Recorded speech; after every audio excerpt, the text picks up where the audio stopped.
बंदी छोड़ सतगुरु रामपाल जी परमेश्वर जी की जय हो।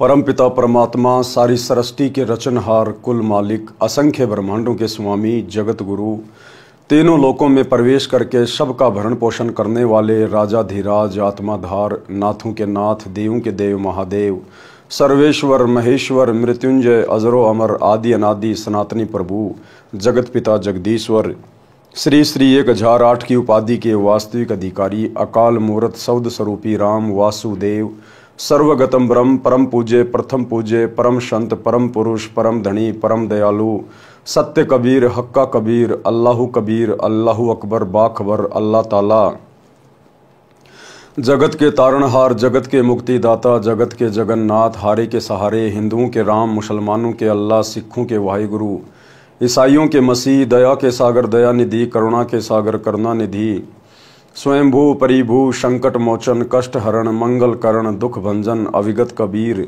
निर्विकार निर्विषम परमात्मा, अलय अलेख सतगुरु, आदि अनादि सतगुरु, असली मर्यादा पुरुषोत्तम, असली राम, असली कृष्ण, असली घनश्याम, असली मुरारी, राजाओं के राजा, महाराजाओं के महाराजा, शहंशाहों के शहंशाह, सम्राटों के सम्राट, भगवानों के भगवान, अल्लाहों के अल्लाह, प्रभुओं के प्रभु, मसीहों के मसीह, सच्चे वाहिगुरु, बाबाओं के बाबा, पीरों के पीर, सेठों के सेठ, जगत सेठ, सावलसा सेठ, सर्वगुण संपन्न, अनंत कोटि कलाओं के स्वामी, अनंत कोटि ब्रह्मांडों के नायक, योगियों में महायोगी, ध्यानियों में महाध्यानी, सिद्धों में परम सिद्ध, ज्ञानियों में तत्वज्ञानी, ब्रह्म ज्ञानी, महाज्ञानी, परम ज्ञानी, सर्वश्रेष्ठ ज्ञानी, विज्ञानी, युवा कबीर, समृत कबीर, असमवात, अमित ओझा, सच्चे रहनुमा, करीम अल्लाह, सुभान अल्लाह, दुनिया के अंतिम पैगंबर, 8 सितंबर 1951 से गांव धनाना, जिला सोनीपत, हरियाणा, भारतवर्ष की पावन भूमि पे प्रकट रियल कल की भगवान श्री नारायण साकार हरि, श्री बाबा साहेब,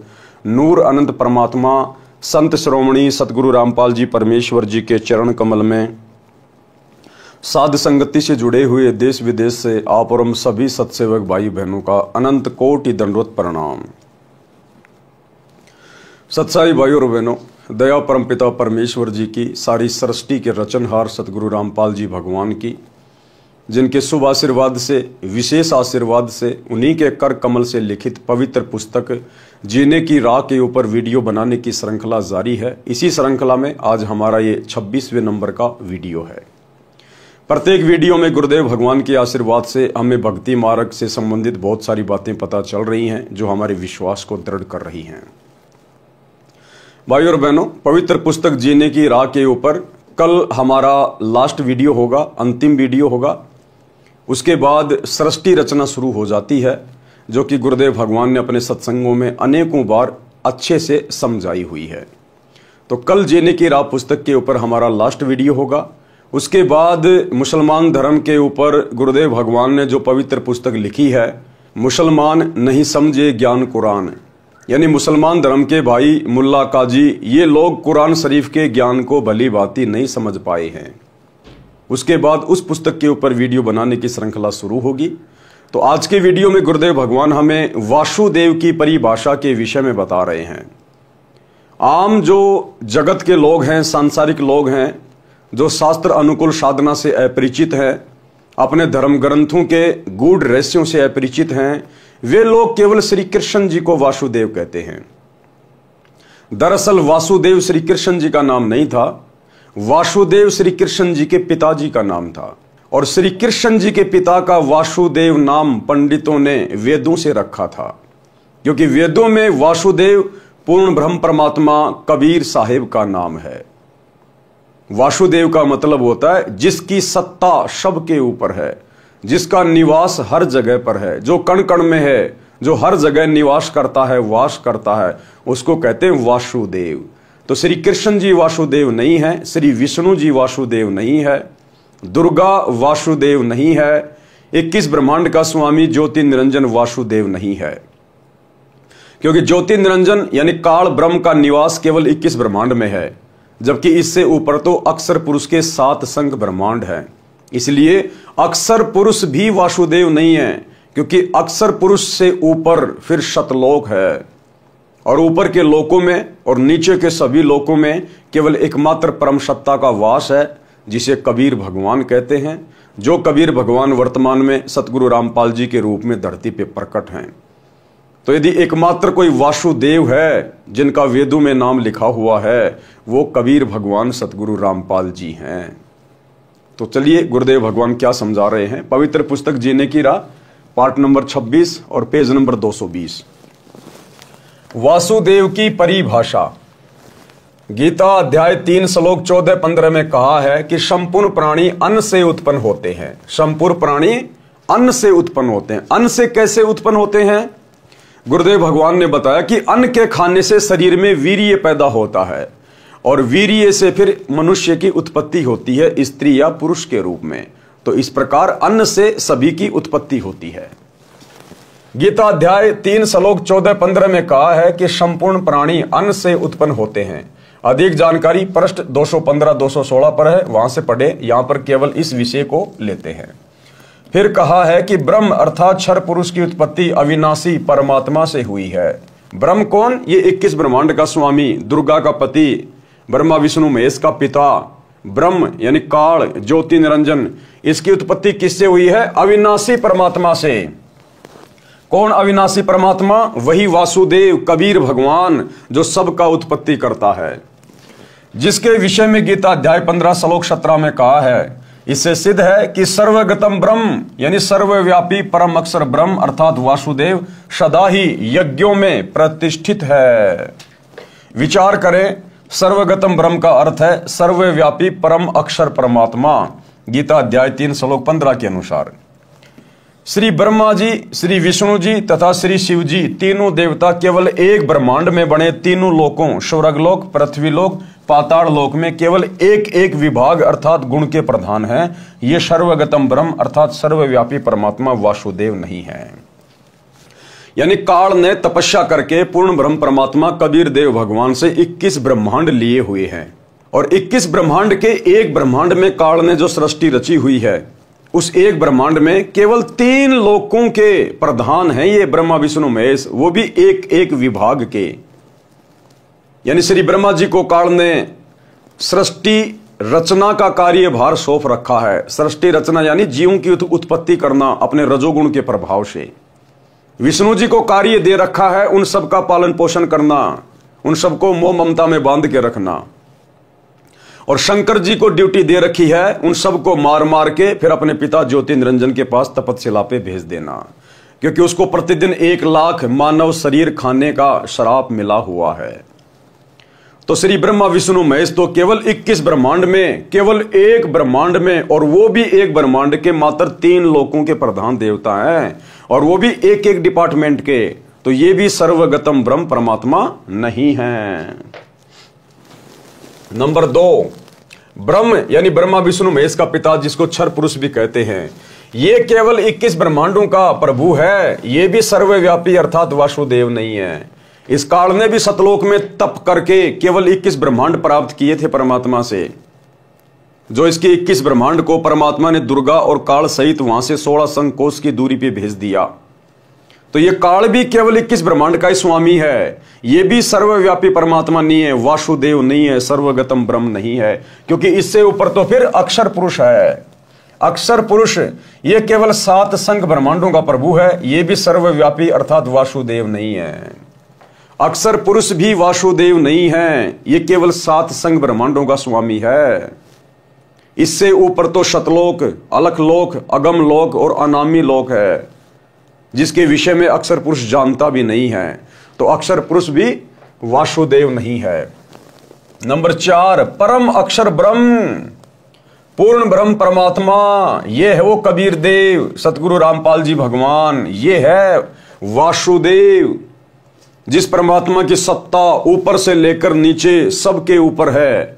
इन्होंने ही काल को 21 ब्रह्मांड दिए, इन्होंने ही अक्षर पुरुष को 7 संघ ब्रह्मांड दिए, और ऊपर के 4 लोक भी इन्होंने रचे। सभी जीवात्माओं की उत्पत्ति भी इन्होंने की, और इन सभी लोकों में प्रवेश करके सबका भरण पोषण यही कबीर भगवान सतगुरु रामपाल जी कर रहे हैं। तो ये हैं असल में वासुदेव। वेदों में इस कबीर भगवान को वासुदेव कहा गया है, जो पंडितों ने वेदों से वासुदेव नाम श्री कृष्ण जी के पिताजी का रख दिया था। परम अक्षर ब्रह्म यह सर्व ब्रह्मांडों का स्वामी है, सर्व का धारण पोषण करने वाला है, यह वासुदेव है। विशेष अधिक जानकारी के लिए पढ़ें इसी पुस्तक के सृष्टि रचना अध्याय में। जैसा कि आप जी को पूर्व में बताया है कि परम अक्षर ब्रह्म स्वयं पृथ्वी पर प्रकट होकर अच्छी आत्माओं को मिलते हैं। परम अक्षर ब्रह्म स्वयं पृथ्वी पर प्रकट होकर अच्छी आत्माओं को मिलते हैं। ये परमात्मा सतलोक से स्वयं ही गति करके आता है, चल के आता है, स्वयं ही प्रकट होता है, तत्वदर्शी संत की भूमिका निभाता है, सतगुरु की भूमिका निभाता है। ये सतलोक से किसी आत्मा को यहां भेजता नहीं है अपना अवतार बना के, अपना प्रतिनिधि बना के। ये स्वयं ही प्रकट होता है। जिसका काम उसी को साजे और करे तो मूर्ख बाजे। 21 ब्रह्मांड में काल के अधीन जितने भी आत्माएं हैं उनका मोक्ष केवल ये कबीर भगवान स्वयं ही आके करवाता है, किसी आत्मा के वश की बात नहीं है। इसीलिए तो कहा गया है कि परम अक्षर ब्रह्म स्वयं पृथ्वी पर प्रकट होकर अच्छी आत्माओं को मिलते हैं, उनको तत्व ज्ञान बताते हैं। इसी विधान अनुसार वही परमात्मा संत गरीबदास जी को, कौन परमात्मा? वही कबीर परमात्मा, परम अक्षर ब्रह्म वासुदेव कबीर देव, अपने विधान अनुसार वही परमात्मा संत गरीबदास जी को गांव छुडानी, जिला झज्जर, प्रांत हरियाणा में सन 1727 में मिले थे। कौन मिले थे गरीबदास जी को? वही परम अक्षर ब्रह्म वासुदेव कबीर परमात्मा। और एक छोटा सा सत्संग पूज्य गुरुदेव जी के मुख कमल से कि वर्तमान में वे कौन हैं, यानी वर्तमान में सतगुरु रामपाल जी कौन है?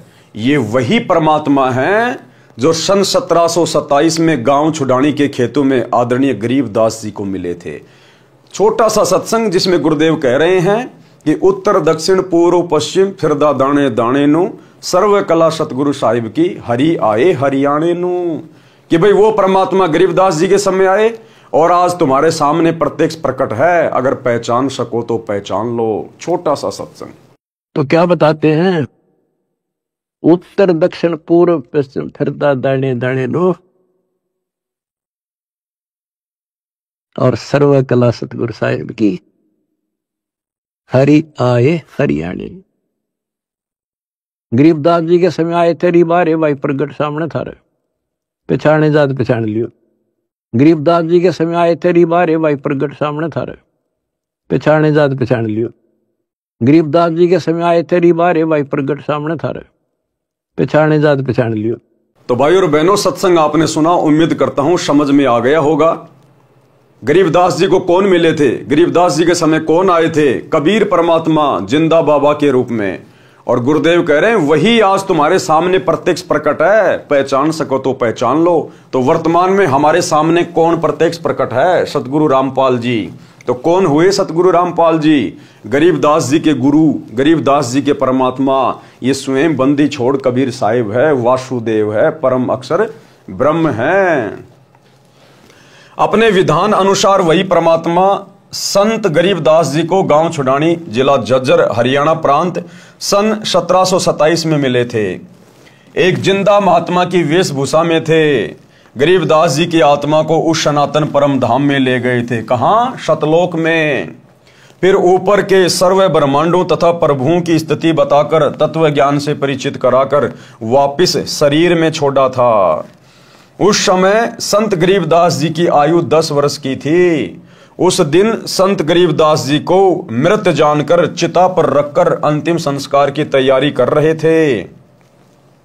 उसी समय उनकी आत्मा को शरीर में प्रवेश करा दिया। जीवित होने पर सर्व कुल के लोगों की खुशी का ठिकाना नहीं रहा। उसके पश्चात संत गरीबदास जी ने एक अनमोल ग्रंथ की रचना की। उसमें आंखों देखा तथा स्वयं परमात्मा द्वारा बताए ज्ञान को बताया, जो एक गोपाल दास नामक दादूपंथी साधु ने लिखा था, जो वर्तमान में प्रिंट करा रखा है। पंजाब प्रांत में लुधियाना शहर के पास एक वासियर गांव है। उसमें एक प्रभु प्रेमी व्यक्ति राम राय उर्फ झुमकरा रहता था। उसने संत गरीबदास जी की महिमा सुनी तो दर्शनार्थ गांव छुडानी में चला गया। संत गरीबदास जी ने ये ज्ञान सुनाया जो इस दास संत रामपाल दास को संत गरीबदास से प्राप्त हुआ है, जो आप जी को इस पुस्तक तथा अन्य पुस्तकों के द्वारा सुनाया है। उस राम राय ने प्रश्न किया कि हे महात्मा जी, यानी गरीबदास जी से उस राम राय उर्फ झुमकरा जी ने सवाल किया कि हे महात्मा जी, यह ज्ञान तो आज तक किसी ने बताया नहीं। संत गरीबदास जी ने वाणी के द्वारा बताया, कोट्यों मध्य कोई नहीं रे झुमकरा, अरबों में कोई गरक सुनो रे झुमकरा। कि भाई राम राय उर्फ झुमकरा, ये तत्व ज्ञान बताने वाला संत तुझे करोड़ों में कोई नहीं मिलेगा, करोड़ों में। अरबों में तुझे कोई एक आध मिलेगा, अरबों में। आज पूरे विश्व की जनसंख्या अरबों में है, 8 अरब, और 8 अरब की जनसंख्या में मात्र एक ही सतगुरु है, एक ही तत्वदर्शी संत है, एक ही वो महापुरुष है जो इस संपूर्ण अध्यात्म को जानता है, और वो है सतगुरु रामपाल जी। क्योंकि ये स्वयं वासुदेव है, ये वासुदेव ही अपने द्वारा रची गई सृष्टि का ज्ञान ठीक ठीक बता सकते हैं, दूसरा कोई नहीं बता सकता। गरीबदास जी के रूप में भी यही कबीर परमात्मा सतगुरु रामपाल जी थे। तो कहते हैं कोट्यों मध्य कोई नहीं रे झुमकरा, यानी करोड़ों में तो तुझे कोई इस ज्ञान को बताने वाला ढूंढने से भी नहीं मिलेगा, और अरबों में कोई एक गरक, गरक यानी बिल्कुल कंप्लीट ज्ञान से लबालब, अरबों में कोई गरक सुनो रे झुमकरा। तो वर्तमान में इस पूरी पृथ्वी पर एकमात्र यदि कोई तत्वदर्शी संत है तो केवल सतगुरु रामपाल जी हैं, एकमात्र। कोट्यों मध्य कोई नहीं रे झुमकरा, अरबों में कोई गरक सुनो रे झुमकरा। अनुवाद व भावार्थ। संत गरीबदास जी ने बताया कि यह ज्ञान करोड़ों में किसी के पास नहीं मिलेगा, अरबों में किसी एक के पास मिलेगा। वह संत सर्व ज्ञान संपूर्ण साधना के मंत्रों से गरक अर्थात परिपूर्ण होता है। प्रिय पाठकों, वह संत वर्तमान में बरवाला जिला हिसार वाला है। ज्ञान समझो और लाभ उठाओ। बरवाला जिला हिसार वाला कौन? सतगुरु रामपाल जी। प्रश्न किया है, प्राचीन काल से चली आ रही भक्ति की साधना को आप गलत कैसे कह रहे हो? जैसे तप सर्व ऋषिजन किया करते थे, हम सर्व हिंदू समाज में देख रहे हैं। सब हरे कृष्णा हरे राम राधे राधे श्याम मिला दे, ओम नमः शिवाय, ओम नमो भगवते वासुदेवाय नमः, जय सिया राम राधे श्याम, ओम तत्सत में से कोई एक मंत्र का जाप करते आ रहे हैं, वर्तमान में भी कर रहे हैं। श्री रामचंद्र जी, श्री कृष्ण जी को हम पूर्ण परमात्मा मानते हैं, इसलिए इनके नाम जपते हैं। आप इन नाम जाप मंत्रों को व्यर्थ जाप बताते हैं, स्पष्टीकरण दीजिए। तो गुरुदेव भगवान ने क्या उत्तर दिया? प्राचीन काल में यदि ये साधना होती और ये मंत्र होते तो श्रीमद् भगवत गीता अध्याय 4 श्लोक 1 व 2 में गीता ज्ञान दाता ये नहीं कहते कि ये योग अर्थात जो भक्ति विधि में गीता ज्ञान में बता रहा हूं ये अब लुप्त प्राय हो गया है, नष्ट हो गया है। ये ज्ञान तथा भक्ति मैंने सूर्य देव से कही थी।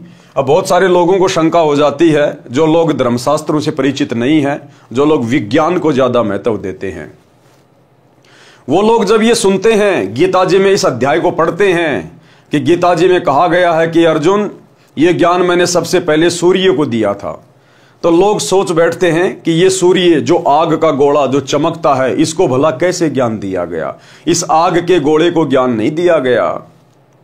इस आग के गोले के ऊपर जिसका कंट्रोल है, जो देव इस आग के गोले सूर्य को कंट्रोल करता है, वो है सूर्य देव। वो अलग है, वो देवता अलग है, और ये आग का गोला सूरज अलग है।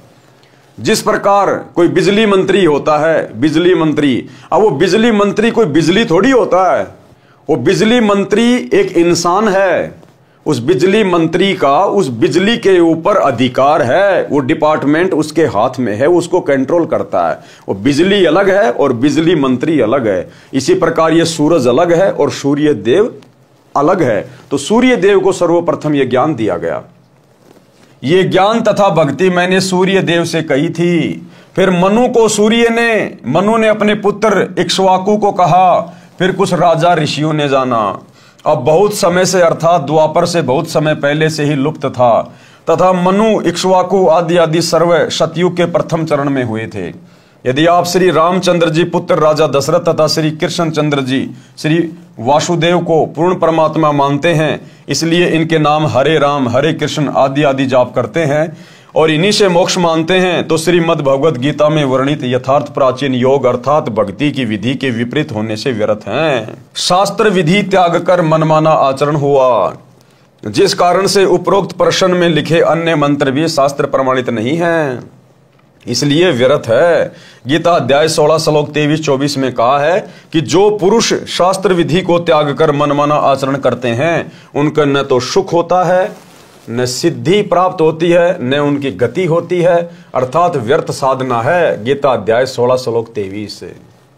अब भाइयों और बहनों, पूरी गीता में चारों वेदों में दुनिया वाले जो भी मनमुखी नामों का जाप करते हैं, राधा राधा श्याम मिला दे, हरे राम हरे कृष्णा, ओम नमः शिवाय, जय गणेश, कोई भी मंत्र आपको ना तो चारों वेदों में देखने और सुनने को मिलेंगे, ना आपको पूरी गीता जी में कहीं पे सुनने और देखने को मिलेंगे, जो हमारे शास्त्रों में नहीं है। क्योंकि भक्ति विधि हमारे शास्त्रों में है और शास्त्रों में इन मंत्रों का कहीं जिक्र नहीं, कहीं कोई उल्लेख नहीं है, फिर भी हम इन मंत्रों का जाप कर रहे हैं एक दूसरे की देखा देखी।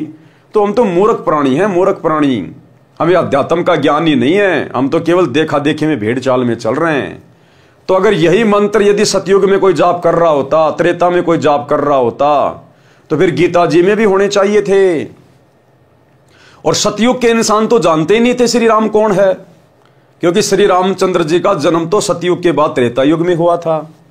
और त्रेता युग के इंसान श्री कृष्ण को नहीं जानते थे, क्योंकि त्रेता युग के बाद द्वापर में श्री कृष्ण जी का जन्म हुआ है। तो ये भगवान कैसे हो गए, परमात्मा कैसे हो गए, वासुदेव कैसे हो गए? तो ये शास्त्र विधि को त्याग के मनमान आचरण है। गीता अध्याय 16 श्लोक 24 में कहा है कि इससे तेरे लिए अर्जुन कर्तव्य और अकर्तव्य की व्यवस्था में शास्त्र ही प्रमाण है। यानी कौन से कर्म करने चाहिए, कौन से भक्ति कर्म नहीं करने चाहिए, सही भक्ति क्या है, सही नाम क्या है, अर्जुन तेरे लिए शास्त्र ही प्रमाण है। किसी गुरु महात्मा की देखा देखी मत लग जाना, किसी के कहने से किसी के बहकाव में आके मनमुखी साधना शुरू मत करना। यानी गीता और चारों वेदों में जिस साधना को करने के लिए परमात्मा ने कहा है, केवल उसी विधि से साधना करना सर्वश्रेष्ठ है।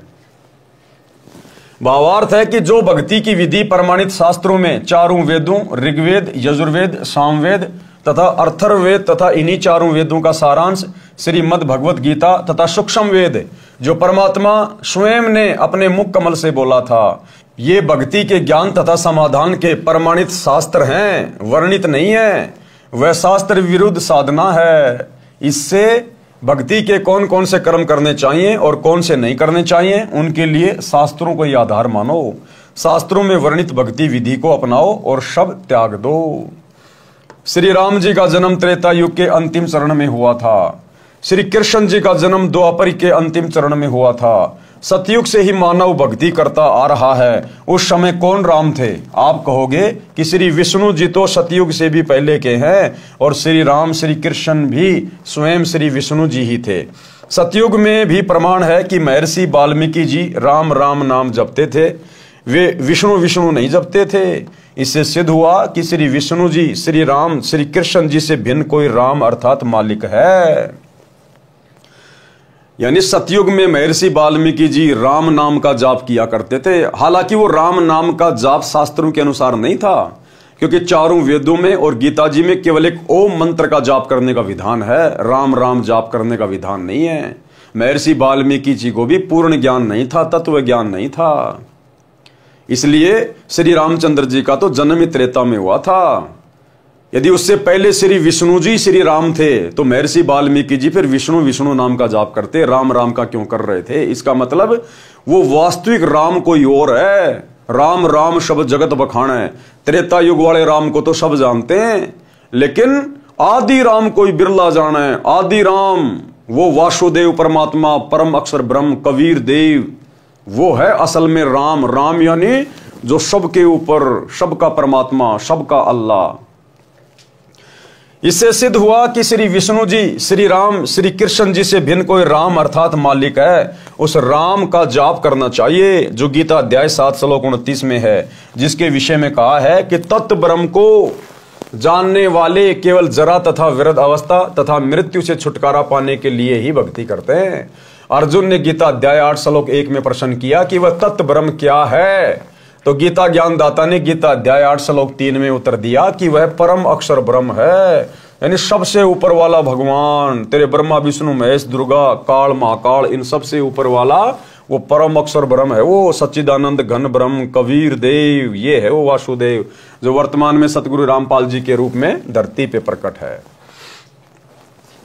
गीता अध्याय 8 के श्लोक 5 व 7 में गीता ज्ञानदाता ने अपनी भक्ति करने को कहा है, जिसका जाप मंत्र गीता अध्याय 8 के श्लोक 13 में बताया है, ओम इति एकाक्षरम ब्रह्म व्यवहारण माम अनुसमरण। गीता अध्याय 8 के श्लोक 8, 9, 10 में गीता ज्ञानदाता ने अपने से अन्य उस तत्व ब्रह्म अर्थात परम अक्षर ब्रह्म की भक्ति करने को कहा है।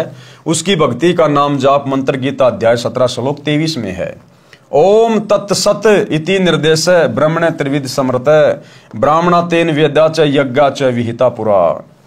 सरलार्थ ब्रह्मण यानी सच्चिदानंद घन ब्रह्म अर्थात परम अक्षर ब्रह्म की भक्ति का ओम तत्सत मंत्र के सुमरण का निर्देश यानी आदेश है, जो 3 प्रकार से सुमरण के लिए कहा है। विद्वान अर्थात तत्वदर्शी संत उस ज्ञान के आधार से भक्ति करते थे और धार्मिक यज्ञों का अनुष्ठान और अन्य भक्ति कर्म सृष्टि की आदि अर्थात सृष्टि के प्रारंभ में किए जाते थे। श्रीमद् भगवद गीता से सिद्ध हुआ कि गीता ज्ञानदाता से अन्य कोई पूर्ण परमात्मा है, जो श्री विष्णु जी, श्री ब्रह्मा जी तथा श्री शिव जी से भी भिन्न है, जिसके विषय में गीता अध्याय 15 श्लोक 1, 4 व 17 में तथा गीता अध्याय 18 श्लोक 62 में तथा और अनेकों स्थानों पर गीता में कहा गया है, वह पूर्ण परमात्मा है।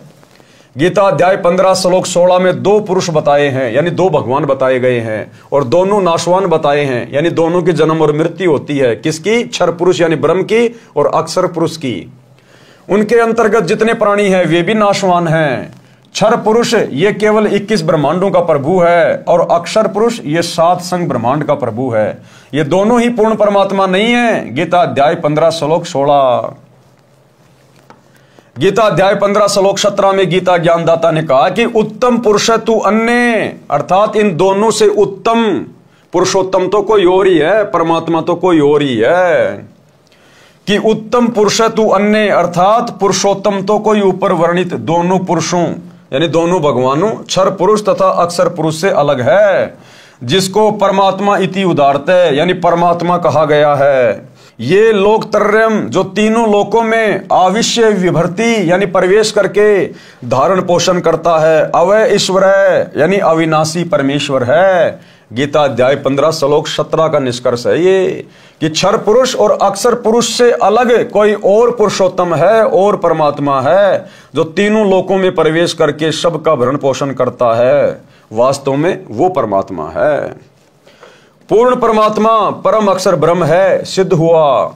उसकी भक्ति का मंत्र ओम तत्सत है, ये भी सिद्ध हुआ।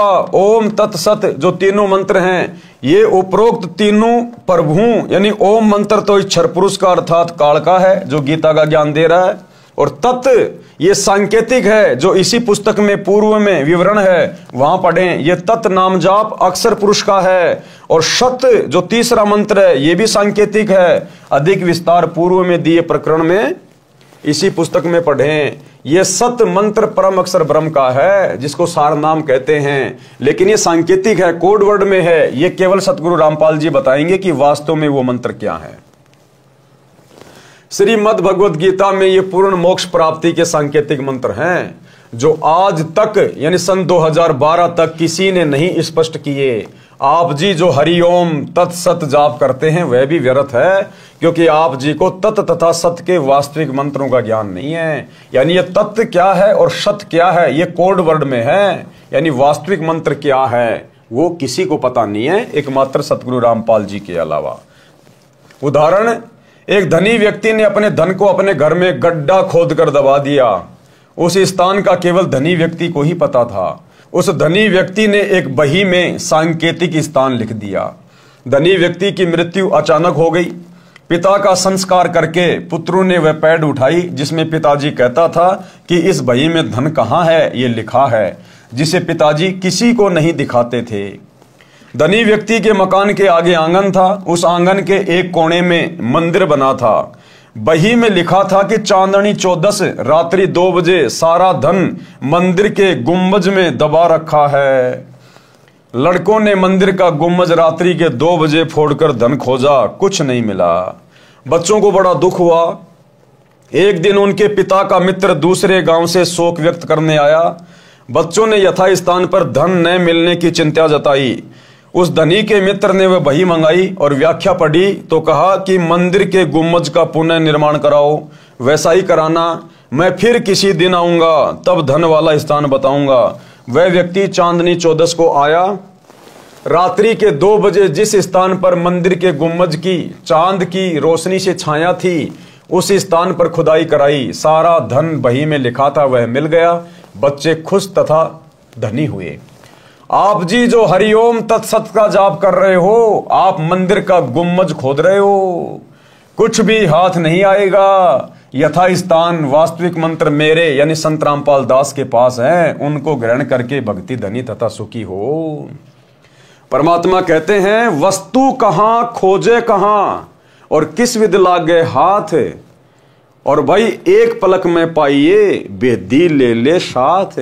तो ये ओम तत् सत क्या है, इनके पीछे छुपे हुए वो वास्तविक मंत्र क्या हैं, इनका भेद वर्तमान में केवल सतगुरु रामपाल जी के पास है, क्योंकि ये वासुदेव है, इन्होंने इन मंत्रों का आविष्कार किया है। प्रश्न किया है, राधा जी गांव बरसाना उत्तर प्रदेश नजदीक वृंदावन की रहने वाली थी। वहां के व्यक्ति राधे राधे नाम जपते हैं। सुबह सुबह या कभी कभी आपस में मिलते हैं तो वे राम राम नहीं बुलाते, वे कहते हैं चाचा राधे राधे। चाचा कहता कि बेटा राधे राधे, क्या वे मूर्ख हैं? उत्तर दिया गुरुदेव ने, तत्व ज्ञान के अभाव से लोकवेद को सत्य ज्ञान मानकर यह शास्त्र विरुद्ध मंत्रों का जाप चल रहा है। यानी ये गीता जी में कहीं नहीं लिखा राधा राधा, राधे राधे श्याम मिला दे, ये मनमाना आचरण है, लोकवेद है, भेड़ चाल है। वैसे तो आप जी को पहले स्पष्ट कर ही दिया है कि गीता अध्याय 16 श्लोक 23-24 में कहा है कि जो शास्त्र विधि को त्याग कर मनमाना आचरण करते हैं, अर्थात जो नाम जाप शास्त्रों में नहीं है उनका जाप करते हैं, उनको न सुख होता है, न सिद्धि प्राप्त होती है, न उनकी गति होती है, अर्थात व्यर्थ जाप साधना है। इससे तेरे लिए अर्जुन कर्तव्य और अकर्तव्य की व्यवस्था में शास्त्र ही प्रमाण है, ये पहले बता चुका हूं। अब बात है कि चाचा भतीजा राधे राधे शब्द क्यों उच्चारण करते हैं। आप जानते हैं कि राधा जी कौन थी? राधा भगवान श्री कृष्ण जी की प्रेमिका थी। उस समय बरसाना गांव के व्यक्ति राधा जी को उल्टा, बदचलन, निर्लज आदि आदि विशेषणों से संबोधित करते थे।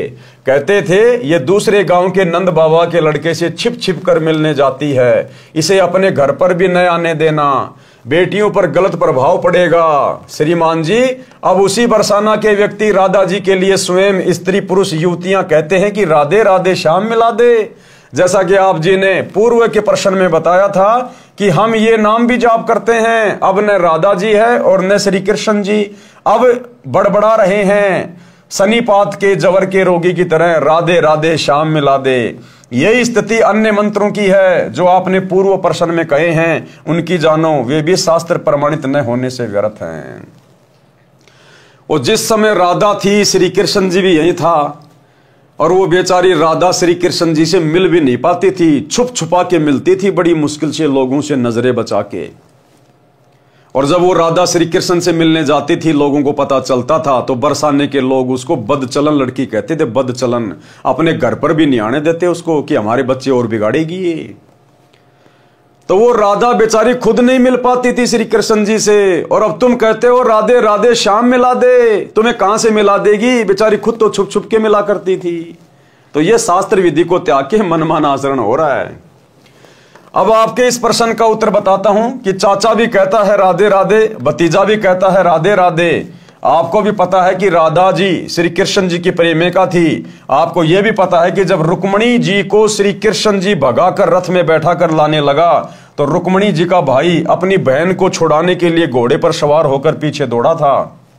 श्री कृष्ण जी ने पहले तो उसे पीटा था, फिर रथ के पीछे बांधकर घसीटा था। रुक्मणी जी भी श्री कृष्ण जी की प्रेमिका थी, उनके बीच में रुक्मणी का भाई आया था, उसकी क्या दशा की थी। श्री कृष्ण जी ने रुक्मणी की प्रार्थना पर रुक्मणी के भाई की जान बख्शी थी। यदि आज भगवान कृष्ण वर्तमान में होते तथा राधा भी होती और बरसाना वाले चाचा भतीजा आपस में ये शब्द बोलते कि राधे राधे, तो क्या श्री कृष्ण जी पसंद करते? कभी नहीं। चाचा भतीजा दोनों को रथ से बांधकर घसीटते। यदि आप किसी की प्रेमिका का नाम लेकर बड़बड़ाओगे तो प्रेमी के ऊपर कैसी गुजरेगी? यदि ताकतवर होगा तो मुंह फोड़ देगा, कमजोर होगा तो रोएगा, उसकी जान को कोसेगा। क्या वह प्रसन्न होगा? नहीं। इसलिए ये नाम जो शास्त्र प्रमाणित नहीं है, इनका जाप व्यर्थ है। शास्त्र प्रमाणित नाम मेरे पास है। किसके? सतगुरु रामपाल जी के पास, वासुदेव के पास। आओ और अपना कल्याण कराओ। फिर किसी ने प्रश्न किया, आपने प्रसन्न यानी पूर्ण गुरु की क्या पहचान है? इसके उत्तर में एक स्थान पर लिखा है कि प्रमाणित हुआ कि ओम नाम का जाप शास्त्र प्रमाणित है। काल ब्रह्म की पूजा करनी चाहिए या नहीं? इसके उत्तर में बहुत सारे ऋषियों की पूजा को शास्त्र विधि त्याग कर मनमाना आचरण कही है, जो ओम नाम का जाप करते थे। उत्तर दिया गुरुदेव ने, वे ऋषि जी ओम नाम के जाप के साथ हट करके घोर तप भी करते थे, जिस कारण से उनकी साधना को शास्त्र विरुद्ध कहा है। ओम नाम का जाप शास्त्र प्रमाणित तो है, परंतु मोक्षदायक नहीं है, क्योंकि ओम नाम केवल इस ब्रह्म का है, काल का है, जो गीता अध्याय 8 श्लोक नंबर 13 में है। ओम इति एक अक्षरम ब्रह्म व्यवहरण माम अनुस्मरण ये पर्याति तजन देहम सयाति प्रमाम गतम। और ओम नाम की साधना करके आप केवल उसके ब्रह्म लोक में जा सकते हैं, और ब्रह्म लोक में जाने के बाद भी जीव वापस आता भक्ति नष्ट करके। गीता अध्याय 8 श्लोक नंबर 16 में लिखा हुआ है। और ब्रह्म लोक से नीचे आके फिर वो नरक भोगता है, 84 लाख योनियों में गधा कुत्ता शुअर बनता है। इसलिए ओम नाम की साधना भी मोक्षदायक नहीं है, परंतु मोक्षदायक नहीं है, जिससे अनुत्तम गति प्राप्त होती है। अनुत्तम गति यानी घटिया गति, मोक्ष प्राप्त नहीं होगा। इसलिए उन ऋषियों की पूजा विधि शास्त्र विरुद्ध है। वेद तथा गीता में उस पूर्ण परमात्मा की भक्ति करने को कहा है, उसकी भक्ति न करके मनमानी पूजा शास्त्र विरुद्ध है। प्रश्न किया फिर, महर्षि वाल्मीकि जी तो सतयुग में हुए थे, वे भी राम राम जपते थे, क्या ये मंत्र भी शास्त्र प्रमाणित नहीं है? जी बिल्कुल नहीं है। कैसे नहीं है? उत्तर, पूर्व में बताया है कि गीता अध्याय 4 श्लोक 1 व 2 में गीता ज्ञान दाता ने बताया है कि ये ज्ञान मैंने सूर्य को सुनाया था, उसने अपने पुत्र मनु जी को सुनाया, फिर कुछ एक राज ऋषियों को प्राप्त हुआ। सतयुग के प्रारंभ में ही ये सब सूर्य, मनु व राज ऋषि हुए, उनके बाद ये ज्ञान नष्ट हो गया था। महर्षि वाल्मीकि जी को सप्त ऋषि मिले थे, उन्होंने तपस्या करके सिद्धियां प्राप्त की थी, वही हठ योग करके तप विधि महर्षि वाल्मीकि जी को उन्होंने बता दी। जिस हठ योग तप को महर्षि वाल्मीकि जी ने तन मन से श्रद्धा से किया, कुछ समय उपरांत शरीर के ऊपर के भाग यानी सिर में से आवाज सुनाई दी थी, वह थी राम राम। उसी शब्द का उच्चारण महर्षि वाल्मीकि जी तपस्या के दौरान करने लगे, यानी मनमाना आचरण करने लगे। काल ने वो आकाशवाणी कर दी राम राम, क्योंकि उसने तो भक्ति का ड्रामा बना के रखना है, सबको अपने भोजन के लिए शास्त्र विरुद्ध साधना पे लगा के रखना है। सुनने वाले को ऐसा लगता है जैसे ये मरा मरा बोल रहे हैं, वास्तव में राम राम का ही उच्चारण किया करते थे। उनको तपस्या का परिणाम मिला, उनमें सिद्धियां प्रवेश हो गई, उनकी दिव्य दृष्टि खुल गई, जिस कारण से उन्होंने श्री रामचंद्र जी के जन्म से हजारों वर्ष पूर्व ही रामायण अर्थात श्री रामचंद्र जी के जन्म की जीवनी सर्व घटनाएं लिख दी थी। ग्रंथ का नाम है वाल्मीकि रामायण, जो संस्कृत भाषा में लिखी गई थी। राम राम के जाप से कोई आध्यात्मिक लाभ नहीं होता, परंतु परमात्मा का बोधक शब्द होने से, उच्चारण करने से परमात्मा की भूल नहीं पड़ती। इसलिए राम नाम के उच्चारण का प्रचलन हिंदू धर्म में प्राचीन समय से है। जैसे स्वामी रामानंद जी राम राम शब्द से संबोधित करते थे, उनके शिष्य भी एक दूसरे को राम राम से संबोधित करते थे, परंतु जाप ओम मंत्र का किया करते थे। इसी प्रकार हम कबीर पंथी सत साहेब बुलाते हैं, हमारा जाप मंत्र अन्य है। उसी भक्ति से भगवान तक जाया जा सकता है। सूक्ष्म वेद में कहा है, सतगुरु मिले तो इच्छा मेटे, पद मिल पद समाना, चल हंसा उस लोक पठाऊं जो अजर अमर अस्ताना। चार मुक्ति जहां चंपी करती माया हो रही दासी, दास गरीब अभय पद पर से वो मिले राम अविनाशी। अब भक्ति किस भगवान की करनी चाहिए, किस प्रभु की करनी चाहिए? गीता जी के अनुसार, यानी गीता जी क्या कह रही है कि भक्ति किस प्रभु की करनी चाहिए? इसलिए सूक्ष्म वेद में कहा है, भजन करो उस रब का जो दाता है कुल सबका, कि उस प्रभु का, उस भगवान का, उस रब का, उस मालिक का भजन करो जो सबका रब है, सबका भगवान है, सबका परमात्मा है, जो वासुदेव है, उस परम अक्षर ब्रह्म का, कबीर देव का, जो वर्तमान में सतगुरु रामपाल जी के रूप में धरती पे प्रकट हैं। श्रीमद् भगवद गीता अध्याय 15 श्लोक 1 से 4 तथा 16-17 में कहा है कि यह संसार ऐसा है जैसे पीपल का पेड़ है। जो संत इस संसार रूपी पीपल के पेड़ की मूल यानी जड़ों से लेकर तीनों गुणों रूपी शाखाओं तक सभी भाग भिन्न भिन्न बता देता है, स वेदवित, वह वेद के तात्पर्य को जानने वाला है, अर्थात वह तत्वदर्शी संत है। यानी सृष्टि की रचना कैसे हुई, काल के 21 ब्रह्मांड कैसे आए, कहां से आए, ब्रह्मा विष्णु महेश की उत्पत्ति कैसे हुई, ब्रह्मा विष्णु महेश की भक्ति मार्ग में क्या स्थिति है, कितनी इनकी पावर है, कहां तक के ये भगवान है, अक्षर पुरुष कौन है, उसके साथ संग ब्रह्मांड कहां से आए, कैसे आए, और ऊपर के चारों अजर अमर लोक क्या हैं, जो इस संपूर्ण सृष्टि रचना को बता दे, इस भक्ति रूपी पेड़ की संरचना को बता दे, वो है वासुदेव, वो है वो प्रभु जिसकी भक्ति करनी चाहिए। अपने द्वारा रची सृष्टि का ज्ञान तथा वास्तविक अध्यात्म ज्ञान परमात्मा स्वयं पृथ्वी पर प्रकट होकर अपने मुख कमल से सुनाता है। अपने द्वारा रची गई सृष्टि का ज्ञान परमात्मा स्वयं पृथ्वी पर प्रकट होकर, यानी आज सतगुरु रामपाल जी ये कबीर भगवान 8 सितंबर 1951 से गांव धनाना जिला सोनीपत हरियाणा में प्रकट हैं। और ये सृष्टि रचना का ज्ञान, ये संसार रूपी पीपल के पेड़ की संरचना जो गीता जी में लिखी हुई है अध्याय 15 श्लोक 1 से 4 में केवल सतगुरु रामपाल जी परमेश्वर जी ने बताई है। सतयुग से लेकर वर्तमान समय तक पूरी व्याख्या करके, आज से पहले किसी ने यह भेद नहीं खोला। ये है वो मूल ज्ञान, तो ये है वो परमात्मा जो स्वयं प्रकट होकर अपने मुख कमल से वाणी बोलकर ये ज्ञान प्रचारित करता है। एक छोटा सा सत्संग पूज्य गुरुदेव जी के मुख कमल से कि अपने द्वारा रची गई सृष्टि का सही सही ज्ञान वो परमात्मा स्वयं ही सतलोक से चलकर आके देता है। सुनिए, तो इससे सिद्ध है कि ना वेद कंप्लीट ज्ञान रखते हैं उस परमात्मा के पाने का, उसके लिए ऑप्शन छोड़ दिया कि उसको तो तत्वदर्शी संत ही बताएंगे। तो परमेश्वर कबीर देव जी 600 वर्ष पहले कहा करते थे, वेद मेरा भेद है, मैं मिलूं वेदन से नाही, और जौन वेद से मैं मिलूं। ये वेद जानते नहीं, ये चारों वेद मेरी महिमा गाते हैं, लेकिन इन वेदों में मेरे पाने का विधान नहीं, संविधान नहीं, कोई ज्ञान नहीं, मंत्र नहीं। और जौन वेद से, जिस विधान ज्ञान से, जिस मंत्र से मेरी प्राप्ति हो, इन वेदों में वर्णित नहीं है। वेद नहीं जानते, और वेद तो खुद कह रहे हैं कि वो तो तत्वदर्शी संत बताएंगे। वो तत्वदर्शी संत की भूमिका करने भी स्वयं ही परमेश्वर आए थे।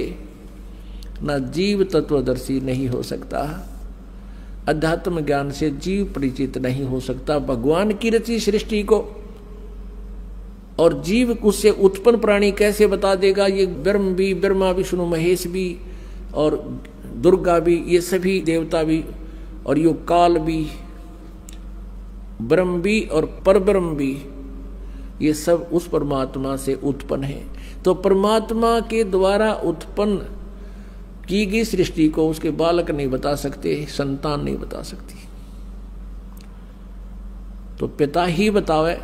तो भाई और बहनों, सतगुरु रामपाल जी किसी के अवतार नहीं है, किसी के दास नहीं है, कोई संदेशवाक नहीं है। ये स्वयं ही कबीर देव है, वासुदेव है, परम अक्षर ब्रह्म है। अपने द्वारा रची सृष्टि का ज्ञान तथा वास्तविक अध्यात्म ज्ञान परमात्मा स्वयं पृथ्वी पर प्रकट होकर अपने मुख कमल से सुनाता है। प्रमाण के लिए पढ़े निम्न वेद मंत्र। इन मंत्रों की फोटोकॉपी कृपया देखें पुस्तक गीता तेरा ज्ञान अमृत में, जिनका अनुवाद आर्य समाज के प्रवर्तक महर्षि दयानंद तथा उसके अनुयायियों ने किया है। उनकी त्रुटियां लेखक संत रामपाल दास ने शुद्ध की है।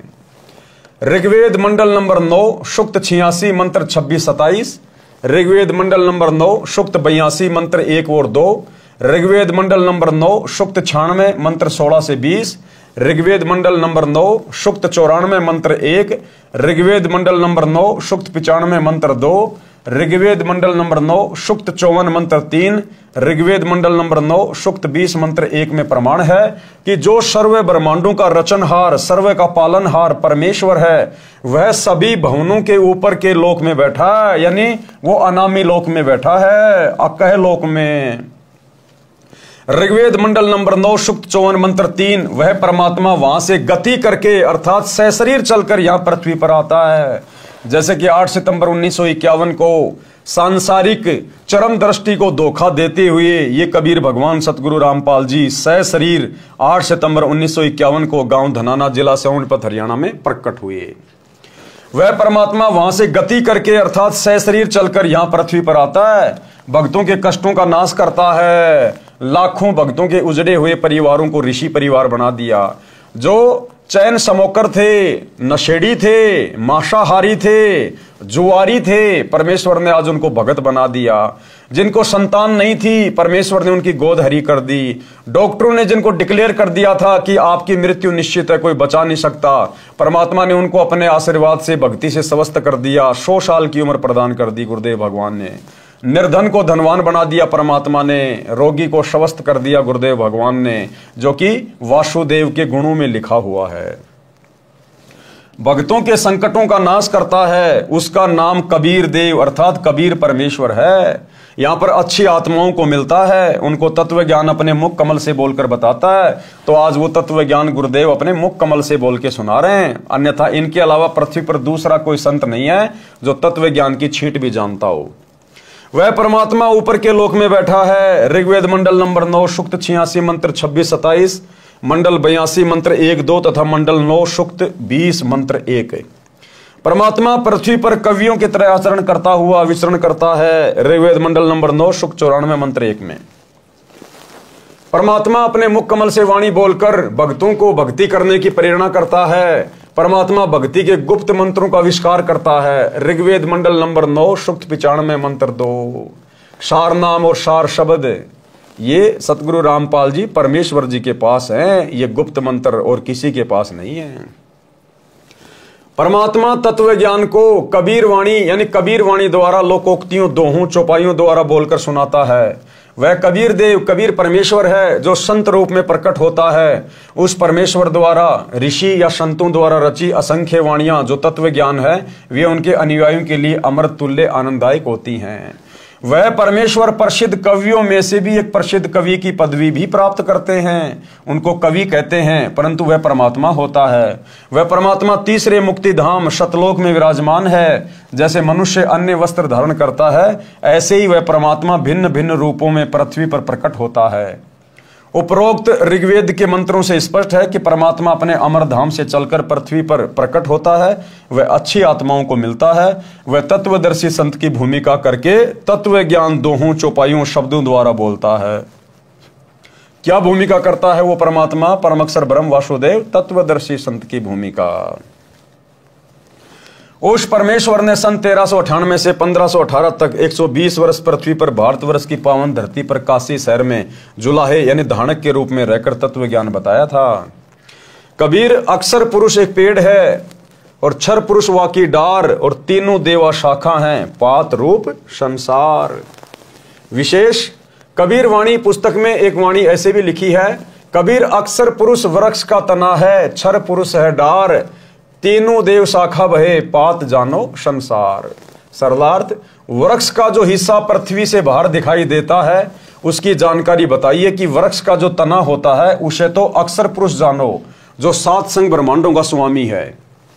तने के ऊपर कई मोटी डार निकलती हैं, उनमें से एक डार को क्षर पुरुष जानो यानी काल जानो, ब्रह्म जानो।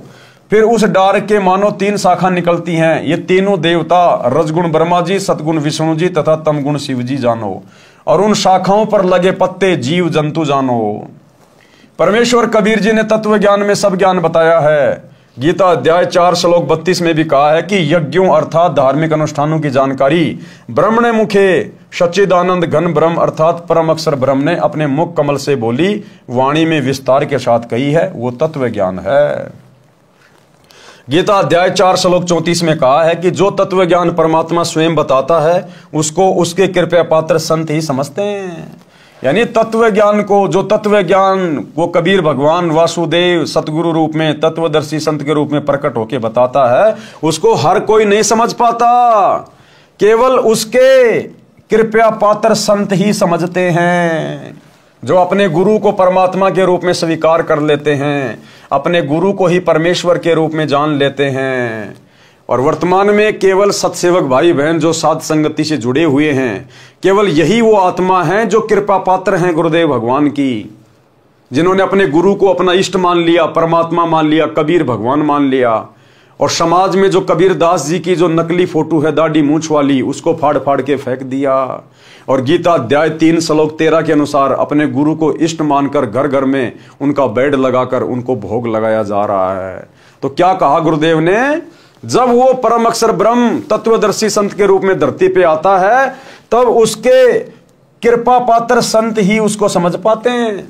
उस तत्व ज्ञान को तू तत्वदर्शी संतों के पास जाकर समझ, उनको दंडवत प्रणाम, पृथ्वी पर पेट के बल लंबा लेटकर प्रणाम करके नम्रता पूर्वक प्रश्न करने से वे तत्वदर्शी संत तत्व ज्ञान का उपदेश करेंगे।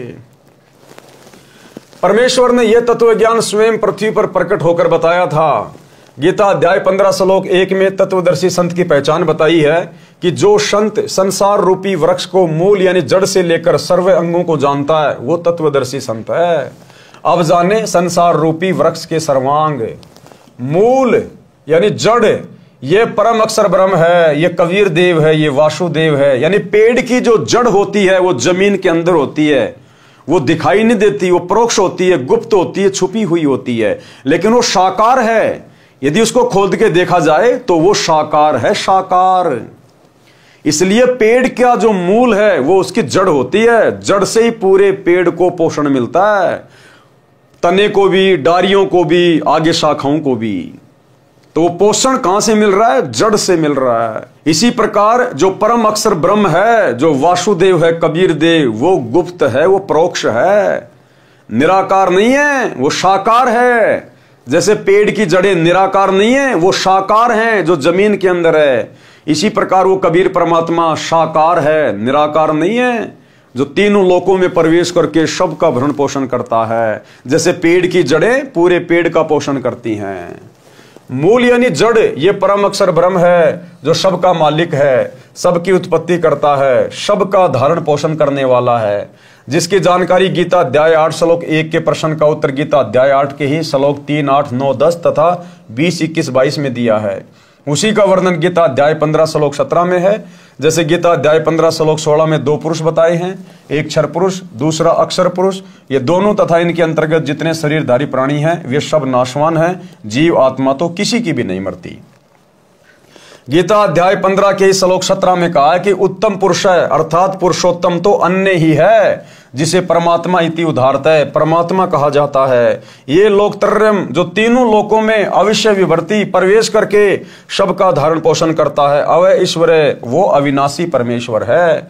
ये परम अक्षर ब्रह्म संसार रूपी वृक्ष की मूल यानी जड़ रूप परमेश्वर है। ये वह परमात्मा है जिसके विषय में संत गरीबदास जी ने कहा है, भजन करो उस रब का जो दाता है कुल सबका। तो ये है वो दाता, वो रब, पूरे कुल का मालिक।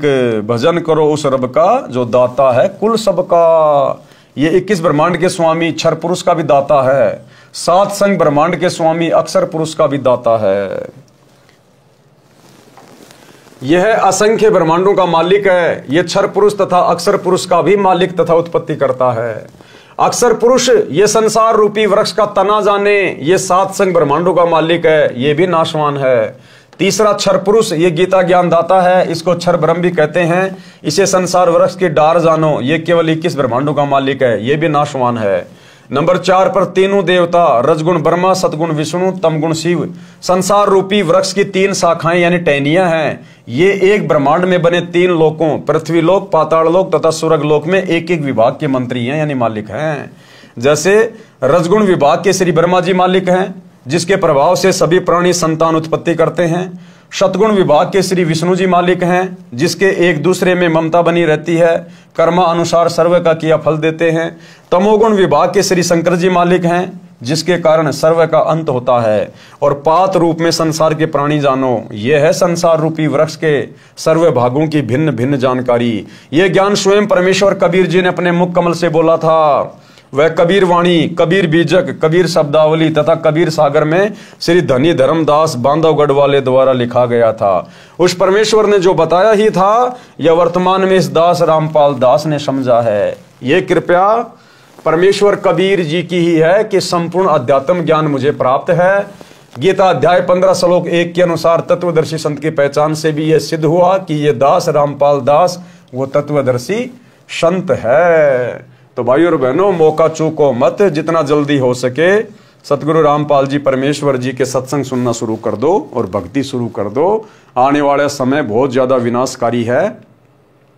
अगर आप शास्त्र विधि को त्याग के मनमुखी मंत्रों का जाप करते रहोगे, हरे राम हरे कृष्णा राधे राधे श्याम मिला दे, ओम नमः भागवते वासुदेवाय नमः, कुछ भी जपते रहो, कुछ भी ढोलक पेटी बजाते रहो, इन नकली साधु संत महात्मा आचार्य शंकराचार्य की शरण में पड़े रहो, कुंभ नहाते रहो, गंगा हरिद्वार गया बरसाना बद्रीनाथ केदारनाथ नीलकंठ कहीं भी चक्री मारते रहो, गोवर्धन की फेरी लगाते रहो, कुछ नहीं हासिल होगा। अंत में दुर्गति होगी, दुर्गति, क्योंकि आप सभी लोग मनमानी साधना कर रहे हो, मनमानी पूजा। पूरा का पूरा हिंदू समाज मनमानी पूजा के ऊपर टिका हुआ है, मनमानी साधना के ऊपर। एक बार सतगुरु रामपाल जी के सत्संग सुनना शुरू करो, सृष्टि रचना को सुनो, पढ़ो, समझो और सत भक्ति को अपनाओ। ये मनुष्य जन्म केवल सत भक्ति के लिए मिला है, केवल सत भक्ति के लिए। बाकी सारे काम तो जानवर भी करते हैं, और अंत में हम वही काम करते करते मर गए, तो फिर जानवर में और हम इंसानों में भला क्या अंतर हुआ। तो भाइयों और बहनों, आज के जीने की राह पुस्तक के ऊपर बन रहे वीडियो में केवल इतना ही। कल हमारा लास्ट वीडियो होगा, अंतिम वीडियो होगा जीने की राह पुस्तक के ऊपर। तो कल रात्रि सभी भाई बहन 8 बजे फिर से जुड़िए। तब तक गुरुदेव भगवान हम सबको आज्ञा दें, इजाजत दें, सद्बुद्धि दें, आशीर्वाद दें। बंदी छोड़ सतगुरु रामपाल जी भगवान की जय हो।